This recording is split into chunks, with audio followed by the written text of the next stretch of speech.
ऐसी कहानियां जिसने रिश्तों पर दाग लगाकर रिश्तों की अहमियत को शर्मसार करने का काम किया है। कुछ ऐसी कहानियां जिसने रिश्तों के मायने ही बदल दिए हैं और कुछ ऐसी कहानियां जिनको सुनकर मानवता पर शर्म आने लगे।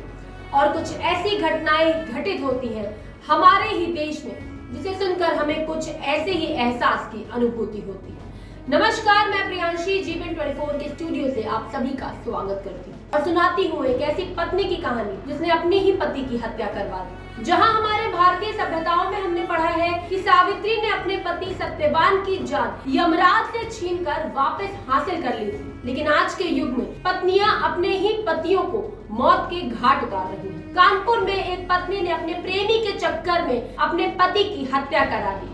साजिश के तहत पति को बहाने से प्रेमी से दोस्ती करवाई। प्रेमी पति को लेकर दारू पिलाने गया और पीकर वो बेहोश हो गया और तब उसके बाद उसकी गला रेतकर हत्या कर दी गई। हैरानी की बात तो ये है कि जब पति दारू पीकर बेहोश हो गया तो प्रेमी ने पीड़ित की पत्नी को फोन लगाकर पूछा कि तुम्हारा पति बेहोश हो गया है, क्या करूं? प्रेमी पत्नी ने सीधा कह डाला कि काट डालो। प्रेमिका का इशारा मिलते ही प्रेमी ने उसके पति को काट कर लाश को बोरे में भरकर नाले में फेंक दिया। घटना यूपी के कानपुर में बीते 26 अक्टूबर को हुई। इस हत्या का खुलासा पुलिस ने 10 दिन बाद किया है। पुलिस ने हत्यारे प्रेमी और हत्या करने वाली पत्नी दोनों को ही गिरफ्तार कर लिया है। दरअसल फर्रुखाबाद के रहने वाले तोताराम का बेटा संजय की शादी सुमन से हुई थी। सुमन कन्नौज की रहने वाली थी, लेकिन कुछ साल बाद दोनों में लड़ाई हुई तो संजय पत्नी को छोड़कर गुड़गांव रहने चला गया।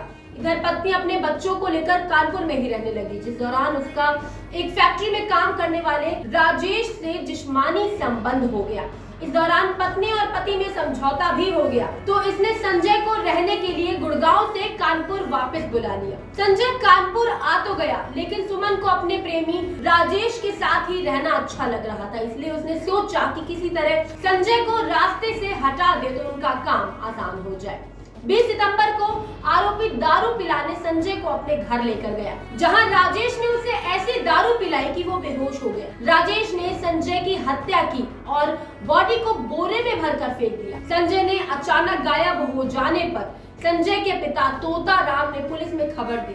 पुलिस ने इस मामले में जब सुमन से पूछताछ शुरू की तो वो मुखर हो गई। पुलिस को इस दौरान पता चला कि सुमन फैक्ट्री में संजय की तनख्वाह लेने पहुंच गई थी। पुलिस ने संजय के मोबाइल की सर्विलांस चेक किया तो पता चला कि घटना के समय वो राजेश के साथ था। राजेश ने रात में उसकी पत्नी को फोन भी किया था। उसके बाद पुलिस ने राजेश को पकड़कर पूछताछ की तो सारा का सारा मामला खुल के सामने आ गया। राजेश ने बता दिया कि संजय की पत्नी के कहने पर ही मैंने संजय का खून किया और संजय की पत्नी से मेरे संबंध पिछले 5 साल से है। पुलिस ने संजय और उसकी पत्नी सुमन को गिरफ्तार कर लिया। अभी के लिए तो फिलहाल बस इतना ही, लेकिन ऐसे ही रिश्तों को शर्मसार करने वाली और क्राइम से जुड़ी तमाम खबरों के लिए आप जुड़े रहिए G24 के साथ।